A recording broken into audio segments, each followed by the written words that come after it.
नमस्कार, इस बुलेटिन में आपका स्वागत है। मैं हूं आपके साथ रविंद्र सिंह। बढ़ते हैं खबरों में आगे। 2024 में हरिद्वार लोकसभा सीट से चुनाव लड़ने को लेकर हरीश रावत और हरक सिंह रावत के बीच चल रही जंग हरिद्वार में ही खुलकर सामने आ गई। हरिद्वार के मातृ सदन आश्रम में पर्यावरण को लेकर आयोजित एक कार्यक्रम में दोनों नेता शामिल हुए। हालांकि दोनों नेताओं ने एक दूसरे से बात तक नहीं की। हरक सिंह रावत कार्यक्रम में पहले से मौजूद थे, जबकि हरीश रावत बाद में पहुंचे। मीडिया से बात करने के बाद हरक सिंह रावत हरीश रावत से बात किए बिना ही निकल गए। वहीं मीडिया से बात करते हुए हरक सिंह रावत ने खुलकर कहा कि वे हरिद्वार लोकसभा सीट से चुनाव लड़ने के इच्छुक हैं। अगर पार्टी उन्हें किसी और सीट से चुनाव लड़ाना चाहेगी तो वे साफ इनकार कर देंगे। वहीं इस पर जवाब देते हुए हरीश रावत ने कहा कि इच्छाएं कुछ भी हो सकती हैं, लेकिन चुनाव लड़ाने का फैसला पार्टी करती है। ये दो बयान ही अपने आप में काफी हैं बताने के लिए कि सब कुछ कांग्रेस में ठीक नहीं चल रहा है। मैं चुनाव लड़ने के लिए, अगर पार्टी मुझे एमपी का चुनाव लड़ाती है तो मैं इच्छुक हूं, और मैं हरिद्वार से लड़ने के लिए इच्छुक हूं। अगर आप पार्टी हरिद्वार से लड़ाएगी तो मैं पार्टी से निवेदन किया है कि मैं इच्छुक हूं। देखिए, बाकी पार्टी किसको लड़ाती है, कल किसी और को लड़ाएगी तो हमारी मेहनत, हमारा काम उसके काम आएगा। इसके अलावा कहीं और से आपको देखिए, मैं हाथ जोड़ लूंगा, मना कर दूंगा कि भाई मैं लड़ने के लिए इच्छुक नहीं हूँ। अब ये देखिए, मैंने कहा ना कि अब पार्टी तय करेगी। अच्छी बात है ना, ये सब पार्टी तय करेगी। बहुत सारे मन बनते हैं तो मनु पे थोड़ी टिप्पणी की जाती है। जागीर थोड़ी है, जागीर भी जो है कानून के दायरे में होती है, तो पार्टी के दायरे में निर्णय होते हैं।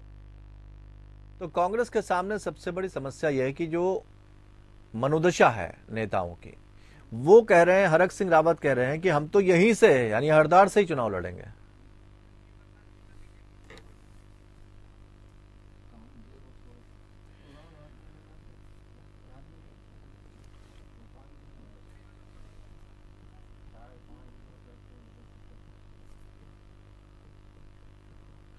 तो यहां पर समस्या कांग्रेस के सामने खड़ी हो जाती। दो खास मेहमान हमारे साथ जुड़े हुए हैं समझने के लिए कि आखिर कांग्रेस की जिस तरह की स्थिति बनी है उससे कांग्रेस कैसे निपटेगी, क्योंकि चुनौती यह है कि 2024 के चुनाव आ रहे हैं और ऐसे में अगर पार्टी के अंदर दो नेताओं की आपस में नहीं बनती तो मुश्किलें खड़ी हो जाती हैं। गरिमा दसवानी हमारे साथ प्रवक्ता के तौर पर, कांग्रेस प्रवक्ता के तौर पर गरिमा दसवानी जुड़ी हुई हैं, और संजीव वर्मा भारतीय जनता पार्टी की तरफ से हमारे साथ जुड़े हैं। आप दोनों मेहमानों का बहुत बहुत स्वागत करते हैं। गरिमा जी, आपसे शुरुआत करना चाहेंगे और समझना चाहेंगे, ये जो कांग्रेस के अंदर की जो कलह है, अक्सर ये देखा जाता है कि हम अंदरूनी बात को मीडिया के सामने रख देते हैं और परेशानी पार्टी के सामने खड़ी हो जाती है। वैसी ही परेशानी एक बार फिर आपके सामने देखने को मिल रही है। 2024 से पहले दो बड़े नेता आपस में अलग अलग बयान दे रहे हैं, दिक्कत हो जाएगी आपको तो? नहीं, मुझे नहीं लगता रविंद्र जी कि कोई भी अलग बयान दे रहा है। मैंने रावत जी का बयान भी सुने और मैंने हरक सिंह जी के बयान भी सुने। हरक सिंह जी ने इच्छा जाहिर की है कि वो हरिद्वार से लोकसभा चुनाव लड़ना चाहते हैं जी। मेरी पार्टी में इतना लोकतंत्र है कि मेरे जैसी छोटी कार्यकर्ता भी कहीं से भी, जहां से चाहे वहां से दम भर सकती है चुनाव लड़ने का। लेकिन ये पार्टी हाईकमान को निर्णय लेना होता है कि चुनाव लड़ाना किसको है और किसको नहीं। तो ऐसे में एक मुझे लगता है स्वतंत्र भारत के स्वतंत्र नागरिक के रूप में संविधान भी हरक सिंह जी को यह अधिकार देता है कि वो अपनी इच्छा जाहिर कर सके। नहीं, इच्छा जाहिर करना तो कोई खराब बात नहीं होती, लेकिन अगर ये कहा जाए हरक सिंह रावत अगर ये कहें, और ये कहते हुए आपने बयान तो सुना ही होगा, अभी हमने सुनवाया अभी आपको, वो ये कह रहे हैं कि अगर मुझे कहीं और से चुनाव लड़ाया तो मैं हाथ जोड़ लूंगा, तो ये चीज आपके लिए परेशानी होगी आपकी पार्टी के लिए? नहीं, ठीक है ना, ठीक है, उन्होंने अपनी चॉइस बता दी कि मैं या तो हरिद्वार से चुनाव लड़ूंगा या कहीं से नहीं लड़ूंगा। यही तो कहा उन्होंने। ये थोड़ी कहा कि मैं पार्टी के खिलाफ बगावत कर दूंगा अगर मुझे हरिद्वार से टिकट नहीं दिया। आप मुझे बताइए कि अगर मैं ये कहूँ कि मैं मसूरी से विधानसभा चुनाव लड़ूंगी, उसके अलावा मैं कहीं से नहीं लड़ूंगी, तो इसमें आपको विवादास्पद बयान कहाँ दिखाई पड़ रहा है? मेरी चॉइस मसूरी से लड़ने की है, उनकी चॉइस लोकसभा सीट जो है हरिद्वार से लड़ने की है, बाकी वो चार सीटों में इंटरेस्टेड नहीं है। तो इसमें विवाद कहाँ ढूंढ रहे हैं आप? नहीं, मैं विवाद नहीं ढूंढ रहा हूँ। कहा कि अच्छी बात है अगर वो चुनाव लड़ना चाहते हैं। देखिए, हमने विवाद की बात नहीं की, दो अलग दिशाएं थी दोनों के बयान में, हमने सिर्फ वो नहीं, जानने की आपने कहा कोशिश कि की। पार्टी के लिए मुश्किल खड़ी हो जाती हाँ, है। मुश्किल कहाँ से खड़ी हो जाएगी? ठीक है, आपको लग रहा नहीं दावेदारी होती। करना, ठीक नहीं, है, दावेदारी करना अपराध है क्या? दावेदारी करना पाप है इन्हीं क्या? सब चीजों की कोई वजह किया से है भारतीय हरक सिंह जी जनता ने? पार्टी को आसानी हो जाती। कई बार जब चीजों को हल्के में लिया जाता है और अगर चीजें सामने आ रही हैं और उस पर गंभीरता से अमल नहीं किया जाता आप तो मुझे मुश्किल खड़ी हो बताइए जाती ना, है। आप मुझे बताइए कि कांग्रेस की स्थिति प्रदेश में मजबूत है, इसीलिए तो लोग 1.5 साल पहले ही दावेदारी कर ठीक रहे है। हैं। कम से कम ये नौबत तो नहीं है कि कैंडिडेट ढूंढ ढूंढ के लाने पड़ रहे हैं और पार्टियों की तरह। चलिए, आम उम्मीद आदमी करते पार्टी हैं में कि तो सब पता ही ठीक नहीं बना है, रहे। आपको संजीव 5 जी, लोकसभा में। संजीव जी, हाँ। संजीव जी आपसे समझना चाहेंगे, आपके लिए तो बहुत चीजें हल्की हो जाती हैं अगर कांग्रेस में कहीं ना कहीं अंदरूनी चीजें सामने आती हैं, तो गरिमा जी तो कह रही कोई ऐसी दिक्कत नहीं है, आपको लग रहा है कि ये चीजें दिक्कत पैदा कर सकती हैं और उसका फायदा आपको मिल सकता है? रविंदर जी देखिए, भारतीय जनता पार्टी को कांग्रेस के अंदर क्या चल रहा है, क्या नहीं चल रहा है, इससे कोई फर्क पड़ने वाला नहीं। जनता भी हमारे साथ है और निश्चित ही 2024 का जो चुनाव है, उत्तराखंड की पांचों सीटें वर्तमान में भी भारतीय जनता पार्टी के पास है और 2024 में भी भारतीय जनता पार्टी के पास ही रहने वाली हैं। और बाकी बात रही कांग्रेस पार्टी की, तो खटोला यहीं बिछेगा, ऐसा हरक सिंह रावत जी ऐलान कर चुके हैं।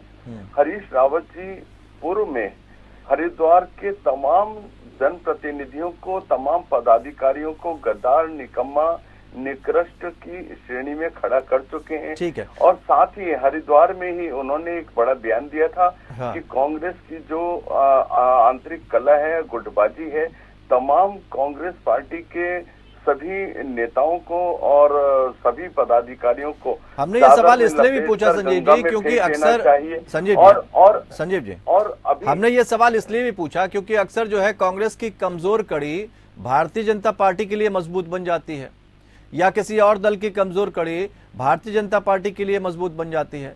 और चुनाव में इस तरह से तो चीजें चलती हैं कि हम जरा देख लें कि किसकी नाराजगी है पार्टी में, उसको अपने खेमे में कर लें। ऐसी स्थिति बन सकती है अगर कभी बनी तो। रविंदर जी देखिए, भारतीय जनता पार्टी आज बहुत एक मजबूत स्थिति में है और हमारे को ऐसे लोगों की कतई भी आवश्यकता नहीं। आज जनता हमारे साथ है, जनता भारतीय जनता पार्टी के ऊपर, माननीय मोदी जी की रीति नीतियों पर और मुख्यमंत्री धामी जी की रीति नीतियों के ऊपर पूर्ण रूप से विश्वास कर रही है। और उसका एक सद परिणाम यह है कि 2022 का जो चुनाव अभी वर्तमान में विधानसभा का हुआ है, 47 सीटों के एक बड़े बहुमत के साथ हम लोग पुनर्सत्ता में स्थापित हुए हैं। यानी आपको किसी चेहरे की जरूरत नहीं है, आपकी अपनी नीतियां इतनी मजबूत हैं जिसके बल पर आप आगे बढ़ेंगे। ये एक मजबूती सशक्त बात आपने कही। लेकिन गर्मा जी भी बिल्कुल आश्वस्त है, उन्होंने कहा कि इच्छा रखने की सबको जरूरत है और लोकतंत्र में तो ऐसा है, हमारी पार्टी में लोकतंत्र है और खतरे की कोई बात नहीं। बहुत बहुत शुक्रिया आप दोनों मेहमानों का हमारे साथ इस बात को रखने के लिए, शामिल होने के लिए। तो बहुत कुछ चल रहा है लेकिन अब देखना यह है कि आने वाले वक्त में ये जो तकरार जो देखने में आई है वो कहीं ऐसा ना हो दिक्कतें पैदा करें। बढ़ते हैं अगली खबर की तरफ। मुख्यमंत्री पुष्कर सिंह धामी ने पौड़ी दौरे के दौरान पौड़ी को 4 धाम यात्रा से जोड़ने की बात कही। मुख्यमंत्री ने कहा कि पौड़ी पर्यटन नगरी के साथ साथ धार्मिक नगरी रही है और इसका पौराणिक महत्व भी है। उन्होंने कहा कि प्रदेश सरकार का मकसद है कि आगामी 4 धाम यात्रा को पौड़ी के साथ जोड़ दिया जाए, जिससे पौड़ी के विकास को 4 चांद लगाए जा सकेंगे। धामी ने कहा 4 धाम की यात्रा में पौड़ी को प्रमुख केंद्र के रूप में विकसित करना प्रदेश सरकार का मकसद है, जिसके लिए प्रदेश सरकार वचनबद्ध है और इसके लिए आगामी दिनों में ये काम किया जाएगा। अगर सब कुछ ठीक रहा और 4 धाम यात्रा में पौड़ी को प्रमुख बिंदु के रूप में प्रदेश सरकार द्वारा इस्तेमाल किया गया तो निश्चित रूप से आने वाले समय में पौड़ी विकास की नई ऊंचाई को छू लेगा, जिससे खंडहर होते गांव को एक बार फिर से आबाद किया जा सकेगा। पौड़ी हमारा जहां पौराणिक शहर है, पर्यटन का शहर है और इसका बड़ा हमारा हर प्रकार से महत्व है, तो पौड़ी शहर को हम प्रमुख केंद्र के रूप में, 4 धाम यात्रा के प्रमुख केंद्र के रूप में आगे बढ़ाएंगे, उसको विकास की तरफ। देहरादून में समाज कल्याण और अल्पसंख्यक कल्याण मंत्री चंदन रामदास ने समीक्षा बैठक की। बैठक में विभाग की योजनाओं की समीक्षा करने के साथ ही उसकी समीक्षा भी की गई। बैठक विभाग के सभी बड़े अधिकारी इस बैठक में मौजूद रहे।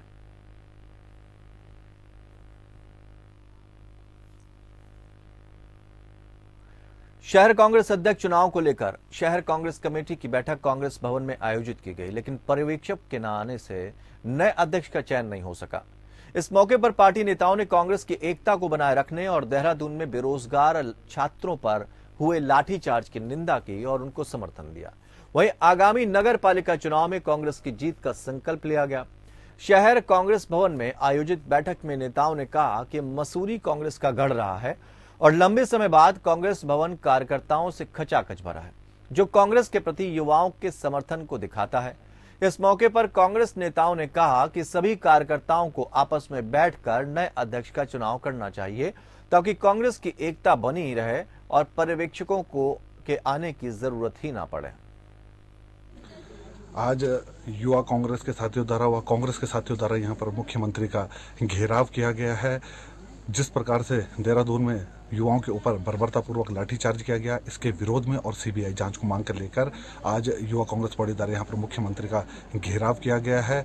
निश्चित रूप से ये लाठियां उन युवाओं के ऊपर ना बरस के अगर उन लोगों के ऊपर बरसती जो इस तरीके से पेपर को लीक करने का और खरीदने और बेचने का काम करते हैं तो निश्चित रूप से हम सरकार को सहयोग करते हैं। लेकिन यह लाठियां उन नौजवान बेरोजगारों के ऊपर बरसी है जो रोजगार के लिए देहरादून कूच कर रही थी कि पहले इन विभिन्न भर्ती घोटालों की आप जांच करवाइए, उसके बाद ही अगली जो भर्ती प्रक्रिया उनको सुचारू रूप से चालू कीजिए। लेकिन इसके ठीक उलट जब युवा प्रदेश सरकार से मांग करने के लिए देहरादून पहुंचा तो वहां पर सरकार ने पुलिस प्रशासन के माध्यम से वहां पर लाठीचार्ज करवाने का काम किया।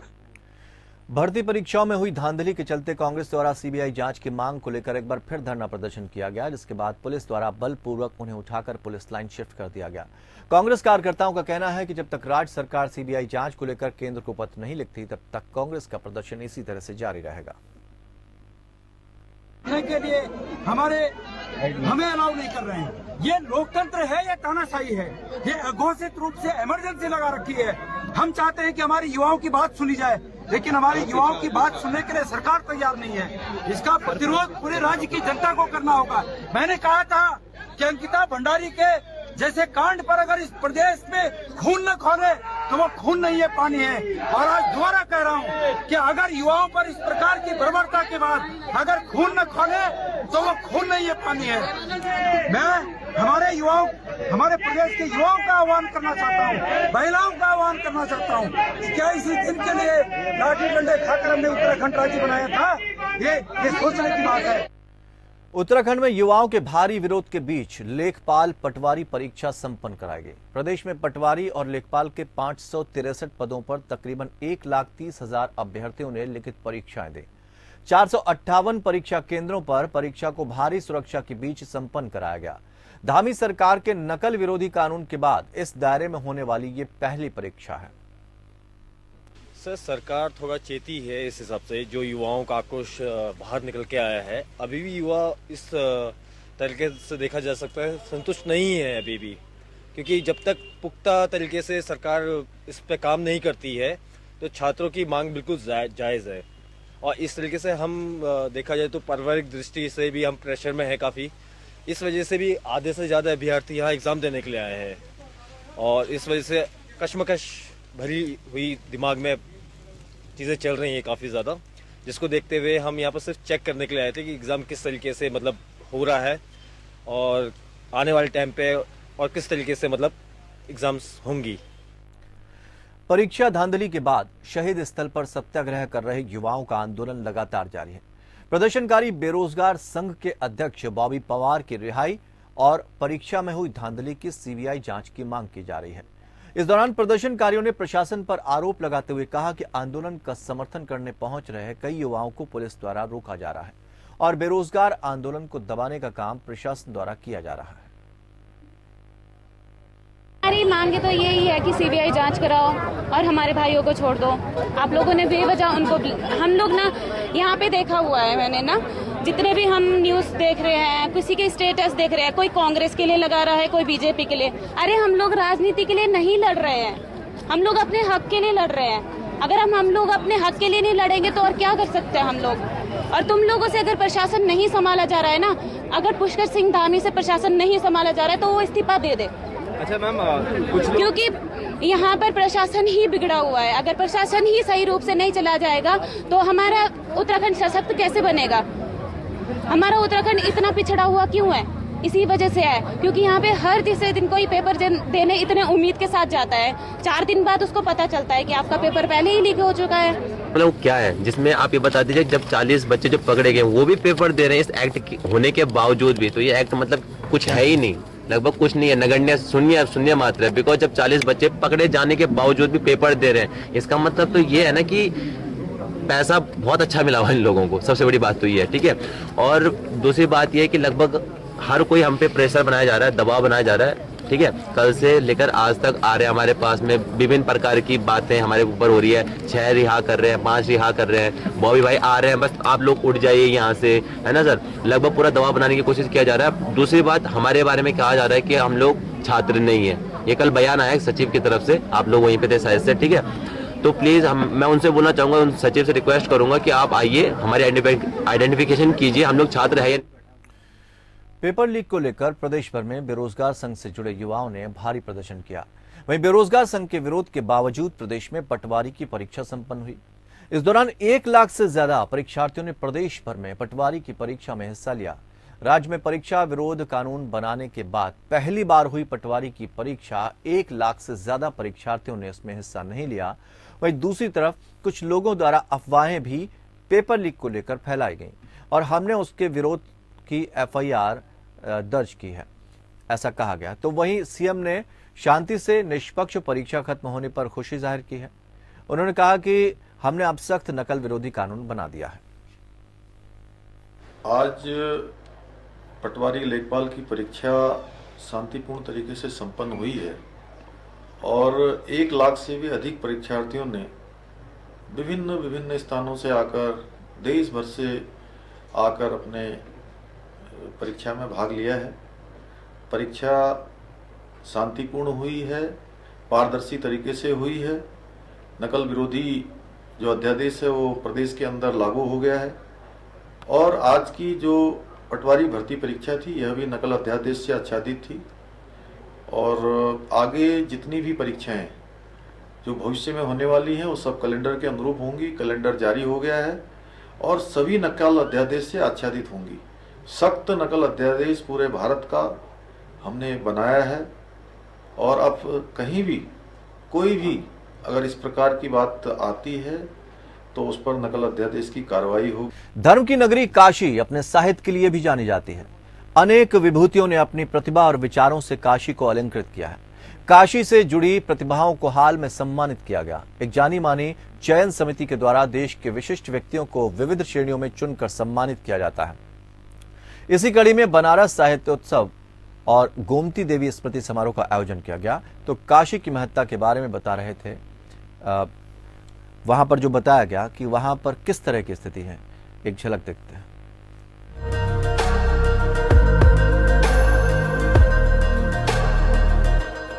पौराणिक नगरी काशी में नवभारत निर्माण समिति परिवार के तत्वाधान में बनारस साहित्योत्सव एवं गोमती देवी स्मृति समारोह का आयोजन किया गया, जिसमें देश विदेश की जानी मानी हस्तियों को सम्मानित किया गया।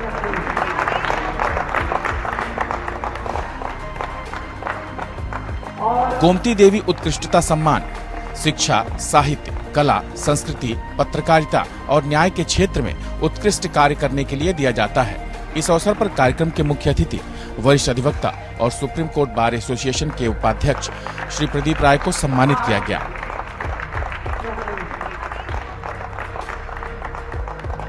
इस अवसर पर प्रदीप राय ने काशी और उसकी महत्ता को अपने शब्दों में परिभाषित किया।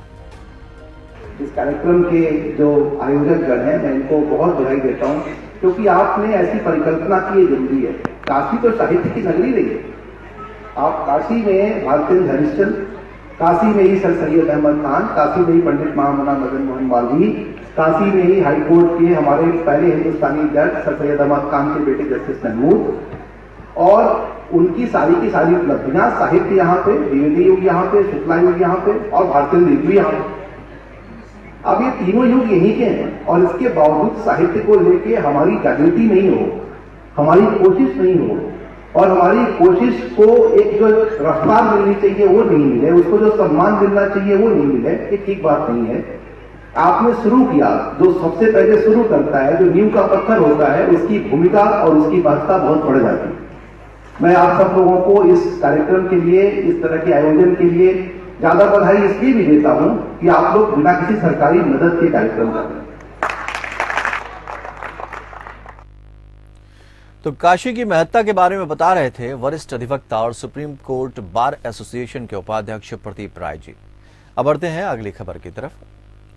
रामानंद विकासखंड के अंतर्गत एक ग्रामीण क्षेत्र में एक पिता पर अपनी 11 साल की मासूम बेटी के साथ दुष्कर्म करने के साथ ही उसके साथ मारपीट का भी आरोप लगा। पुलिस ने आरोपी को गिरफ्तार कर लिया है। पुलिस के मुताबिक एक महिला ने अपने पति पर बेटी के साथ दुष्कर्म करने और मारपीट की शिकायत दर्ज कराई थी, जिसके बाद आरोपी के खिलाफ संबंधित धाराओं को लगाकर गिरफ्तार कर लिया गया।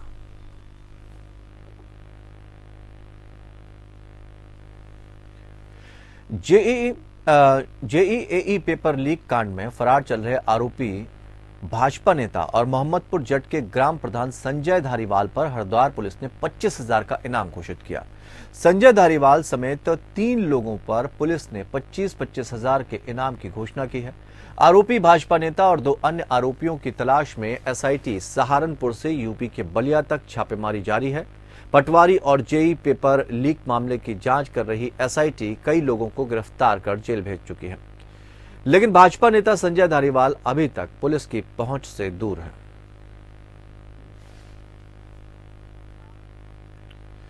रामनगर कोसी नदी में अवैध खनन रोकने गई वन विभाग की टीम पर कुछ खनन माफियाओं द्वारा दबंगई दिखाते हुए जमकर पथराव कर दिया गया।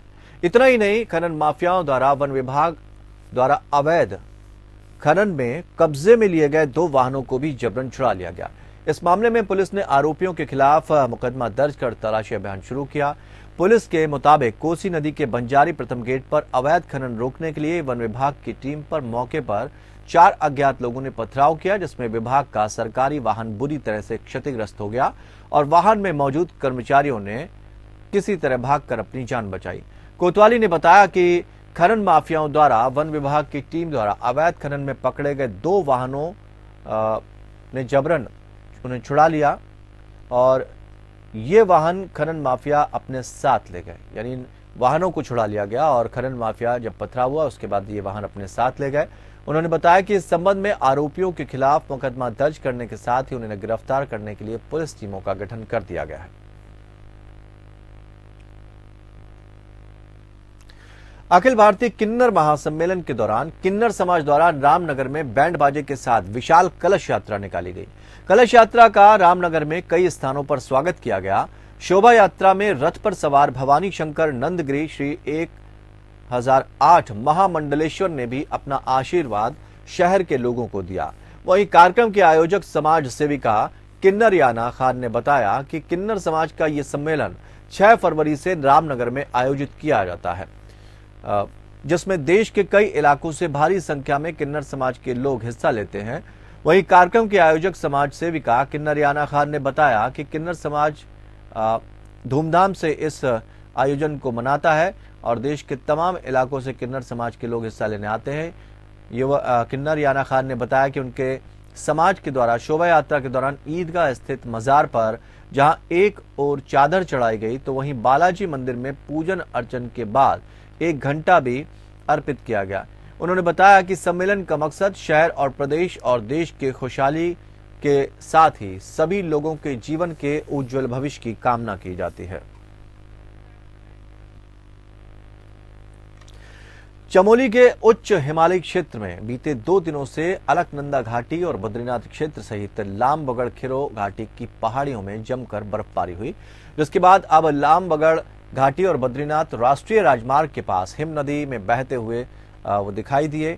इन दिनों उच्च हिमालय में इस तरह के हिमस्खलन की नेचुरल घटना आम बात है, लेकिन जिसने भी ये प्राकृतिक नजारा देखा उसने इस घटना को अपने कैमरे में, अपने मोबाइल में कैद कर लिया, जो आज जोशीमठ क्षेत्र में तो धूम मचाई रहा है। सोशल मीडिया पर भी इसकी तस्वीरें जमकर वायरल हो रही हैं।